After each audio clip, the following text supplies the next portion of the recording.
Welcome to this technical guide on the Dyson V8. We are Kelatos Informatica, specialists in technical repair. We collect your device from your doorstep, carry out a free diagnosis, and send you a quote before any repair.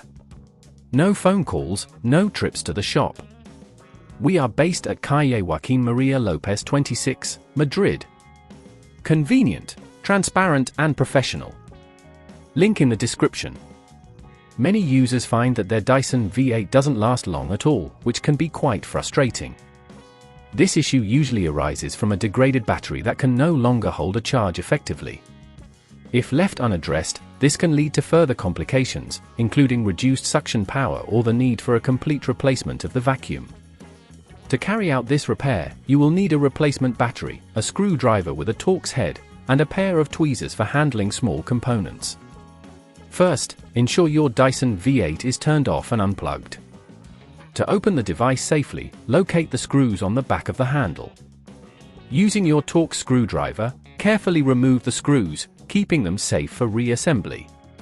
Once the screws are out, gently pull the handle away from the body of the vacuum. Be cautious not to apply too much force, as there are delicate wires connected inside. The component that typically fails is the battery, which is located near the base of the handle.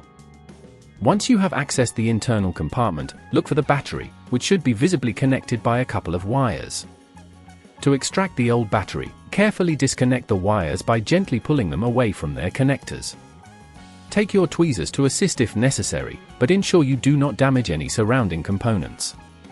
After removing the old battery, take your new replacement battery and connect it to the same wire connectors, ensuring a secure fit. Before closing everything up, double-check that all connections are firm and there are no loose wires. If at this point you feel it's getting too tricky, remember that at Kelatos we collect your device from your door and return it fully repaired. Now, replace the back cover by aligning it and securing it with the screws you previously removed. Tighten the screws gently to avoid stripping them, but ensure they are snug enough to keep the cover in place. Lastly, power on your Dyson V8 and check if it holds a charge properly. To prevent this issue from occurring again, make sure to regularly clean the vacuum's filters and empty the dustbin. This will help maintain optimal performance and prolong the life of your battery.